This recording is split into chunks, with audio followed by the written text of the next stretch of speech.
Hello students, today I am going to deal with the first chapter of 11th class, the living word. Living word means word of living things or organisms. Living word से हमारा mean है living things और living organisms के word से है. Living things are identified by certain characteristics like growth, reproduction, metabolism, consciousness, etc. Living things को हम कुछ निश्चित कैरेक्टरिस्टिक्स के द्वारा आइडेंटिफाइड कर सकते हैं, जैसे कि ग्रोथ, रिप्रोडक्शन, मेटाबॉलिज्म, कॉन्शियसनेस इत्यादि. This characters are not shown by non living things. ये कैरेक्टरिस्टिक्स नॉन लिविंग थिंग्स के द्वारा प्रदर्शित नहीं किए जाते हैं, शो नहीं किए जाते हैं. Our earth is a home for diverse life forms.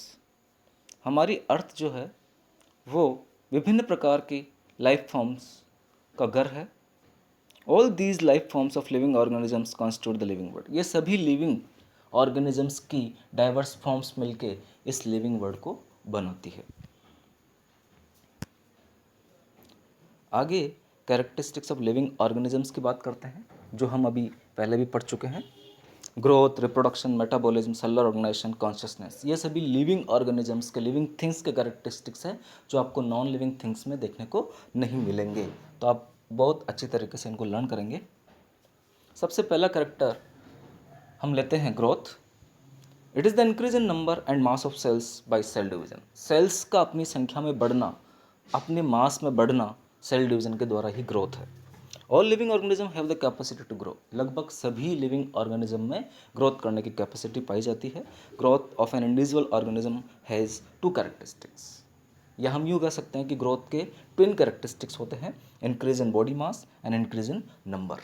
मास में बढ़ना और संख्या में बढ़ना, नंबर में बढ़ना. इन प्लांट्स, यदि हम प्लांट्स की बात करें, growth occurs continuously throughout their life span. उनके पूरे जीवन काल में ग्रोथ होती रहती है प्लांट्स की यदि मैं बात करूँ तो. लेकिन एनिमल्स में ग्रोथ एक सर्टेन एज तक ही होती है. फिर भी एनिमल्स के अंदर सेल डिवीजन जो है वो चलता रहता है, जिसकी वजह से लॉस्ट हुई सेल्स को रिप्लेस किया जाता है. यूनिसेलुलर ऑर्गेनिजम्स की अगर मैं बात करूं तो यूनिसेलुलर ऑर्गेनिज्म भी सेल डिवीजन के द्वारा ही ग्रोथ करते हैं.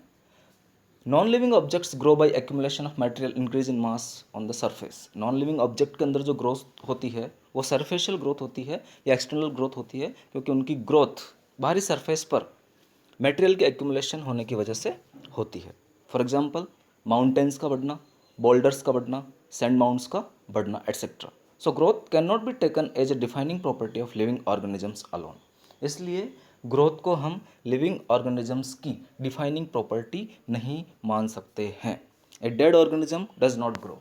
एक डेड ऑर्गेनिज्म कभी ग्रोथ नहीं करता है. डिफाइनिंग प्रॉपर्टी से तात्पर्य है, मतलब है ऐसी प्रॉपर्टी जो यूनिवर्सली सभी लिविंग ऑर्गेनिजम्स में पाई जाती हो और कोई भी non living organism, non living things उसे शो नहीं करता हो. आगे हम सेकंड फीचर लेते हैं, reproduction. In living organisms reproduction means the formation of new individuals from their parents. या हम यूँ कह सकते हैं कि प्रोडक्शन ऑफ ऑफस्प्रिंग और प्रोजेनीज फ्रॉम देयर पेरेंट्स. यानी ऑफस्प्रिंग और प्रोजेनी का प्रोडक्शन पेरेंट्स के द्वारा होना, वही रिप्रोडक्शन है.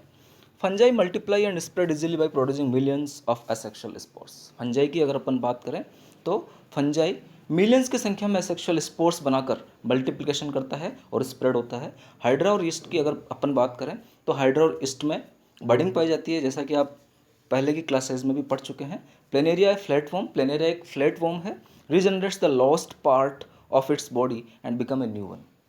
अपनी बॉडी के लॉस्ट पार्ट को ये वापस रीजनरेट कर सकता है और नया ऑर्गेनिज्म बना सकता है. प्लेनेरिया को यदि हम विभिन्न भागों में फ्रेगमेंट्स में काट दें तो हर फ्रेगमेंट्स बढ़कर नया प्लेनेरिया बना लेता है, क्योंकि प्लेनेरिया में रीजनरेशन की बहुत अत्यधिक स्ट्रेंथ पाई जाती है. फिलामेंटस एल्गी की हम बात करें, प्रोटोनिमा ऑफ मॉसेस की हम बात करें एंड फंजाई की हम बात करें, आल्सो मल्टीप्लाई बाय फ्रेगमेंटेशन. इन तीनों में फ्रेगमेंटेशन पाया जाता है. तो ये फ्रेगमेंटेशन के एग्जांपल है, very very important. In unicellular organisms reproduction is synonymous with growth. एक कोशिकीय जीवों में, यूनिसेलुलर ऑर्गेनिजम्स में जो रिप्रोडक्शन होता है वो ग्रोथ का ही सिनोनिमस होता है. Therefore in unicellular organisms there is no distinction in the usage of the term growth and reproduction. अर्थात यूनिसेलुलर ऑर्गेनिज्म में हम ग्रोथ और रिप्रोडक्शन में कोई डिस्टिंक्शन नहीं लगा सकते हैं, दोनों ही एक ही चीज़ है, क्योंकि दोनों के द्वारा यूनिसेलुलर ऑर्गेनिज्म आगे बढ़ते हैं। Many organisms don't reproduce, for example mules, worker बीज, इनफर्टाइल ह्यूमन कपल्स। अगर हम बहुत सारे ऑर्गेनिजम्स की बात करें जो रिप्रोडक्शन नहीं करते हैं, जैसे कि म्यूल्स खच्चर नहीं करते हैं, वर्कर बीज, हनी बीज में वर्कर बीज, इनफर्टाइल ह्यूमन कपल्स भी होते हैं जिनके बच्चे नहीं होते हैं, etcetera. Hence reproduction is not a perfect defining characteristics of living organisms. इस प्रकार से रिप्रोडक्शन जो है वो लिविंग ऑर्गेनिजम्स का एक परफेक्ट डिफाइनिंग कैरेक्टरिस्टिक्स नहीं कहा जा सकता। आगे मैं मेटाबॉलिज्म की बात करूंगा। A variety of biochemical changes are constantly occurring in a living organism. Living organisms की बॉडी के अंदर विभिन्न प्रकार के केमिकल चेंजेस कॉन्स्टेंटली हो रहे हैं to formation and interconversion of chemicals. और इन सारी प्रक्रियाओं में केमिकल्स इंटरकन्वर्ट भी हो रहे हैं और बन भी रहे हैं। All the chemical reactions taking place in our body come under metabolism. जितनी भी केमिकल रिएक्शंस हमारी बॉडी में चल रही है उन सभी को हम मिलाकर मेटाबॉलिज्म कहेंगे। मेटाबॉलिज्म को आप दो भागों में बांट सकते हैं, कैटाबॉलिज्म एंड एनाबॉलिज्म। कैटाबॉलिज्म में आपकी डिस्ट्रक्टिव रिएक्शंस आ जाएगी और एनाबॉलिज्म में आपकी कंस्ट्रक्टिव रिएक्शंस आ जाएगी। Non living things don't metabolise. Non living things में किसी भी प्रकार का मेटाबॉलिज्म नहीं पाया जाता है। All living organisms show metabolism. सारे लिविंग ऑर्गेनिजम्स मेटाबॉलिज्म शो करते हैं। However metabolic reactions can be mimicked under in vitro conditions. Metabolic reactions test tube condition में भी करवाई जा सकती है। उसका मतलब ये नहीं है कि वो लिविंग थिंग्स है, उसको हम लिविंग रिएक्शंस बोल सकते हैं।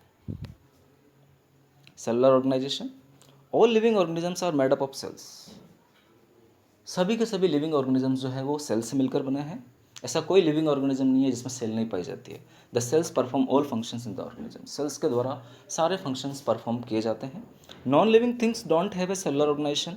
नॉन लिविंग थिंग्स में किसी भी प्रकार का सेलुलर ऑर्गेनाइजेशन नहीं पाया जाता, यानी ऐसी कोई नॉन लिविंग थिंग नहीं है जिसके अंदर सेल पाई जाती है। Therefore it can be seen that a cellular organisation gives rise to the functions of life like metabolism, growth, reproduction etcetera. इस प्रकार से यहाँ ऐसा देखा जा सकता है कि एक सेलुलर ऑर्गेनाइजेशन के द्वारा ही लाइफ के फंक्शंस जैसे मेटाबॉलिज्म, ग्रोथ, रिप्रोडक्शन करवाए जाते हैं। The cellular organisation is a defining characteristics of living organisms. इस प्रकार से जो सेलुलर ऑर्गेनाइजेशन है वो लिविंग ऑर्गेनिजम्स का एक डिफाइनिंग कैरेक्टरिस्टिक्स होता है। आगे कॉन्शियसनेस की अपन बात करते हैं।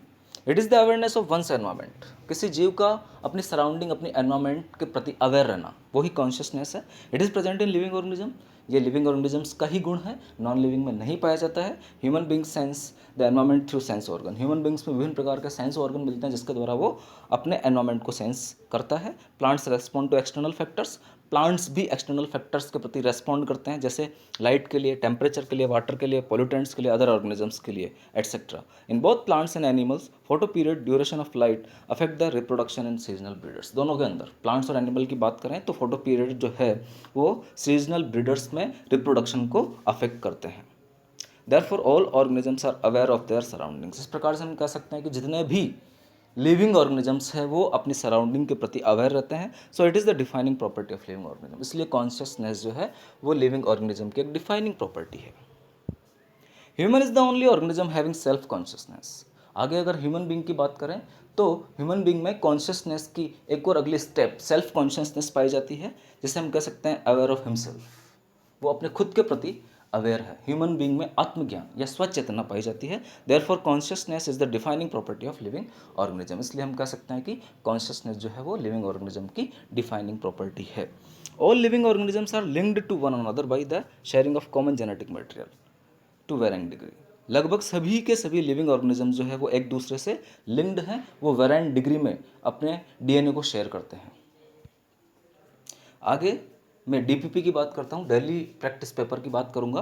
तो कुछ एमसीक्यूज़ यहाँ पर मैंने दिए हैं, आप लोग इनको बहुत अच्छे से करेंगे।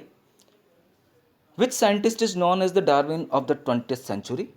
कौन से साइंटिस्ट को हम 20th सेंचुरी का डार्विन बोलते हैं? तो आपके एनसीईआरटी में अपने लेसन से पहले ही अर्नस्ट मेयर साहब के बारे में बता रखा है, तो यहाँ इसका आंसर हो जाएगा third, Ernst Mayr. Who pioneered the correctly accepted definition of a biological species. Biological species की एक्सेप्टेड डेफिनेशन कौन से साइंटिस्ट ने दी है? तो इसका आंसर भी अर्नस्ट मेयर हो जाएगा। 4, what are the characteristics of growth. Growth के ट्विन कैरेक्टरिस्टिक्स मैंने बताए हैं, increase in mass and increase in number. तो correct answer is third. In which growth by cell division occurs continuously throughout their life span, plants के अंदर पूरी life span में growth चलती रहती है। In majority of higher animals and plants mutually exclusive events are growth, metabolism, reproduction for 1 and 3। तो answer हो जाएगा 1 and 3, growth and metabolism majority of higher animals और प्लांट्स में म्यूचुअली एक्सक्लूसिव इवेंट्स होती है। In living organisms growth is form, living organisms के अंदर जो ग्रोथ होती है वो इनसाइड ग्रोथ होती है, इंटरनल ग्रोथ होती है। तो आंसर हो जाएगा आपका first. What kind of growth exhibited by non living objects, superficial external both, दोनों सरफेशियल और एक्सटर्नल सेम थिंग। तो नॉन लिविंग ऑब्जेक्ट में जो ग्रोथ होती है वो सरफेशियल और एक्सटर्नल होती है। If you talk about unicellular organisms then growth and reproduction are mutually inclusive events, दोनों ही सेम थिंग है यूनिसेलुलर ऑर्गेनिजम्स के लिए। तो आंसर हो जाएगा आपका second. Which characteristics can be taken as a defining property of living organism, हमने डिफाइनिंग प्रॉपर्टी 3 पढ़ी है, मेटाबॉलिज्म, सेलुलर स्ट्रक्चर, कॉन्शियसनेस। तो आंसर हो जाएगा आपका all of the above. Which is the most technical complicated feature, तो answer हो जाएगा आपका most technically complicated feature is consciousness. Self consciousness is a feature of living which only present in human. Self consciousness ऐसा feature है जो केवल और केवल ह्यूमंस में ही पाया जाता है। Thank you very much, thanks.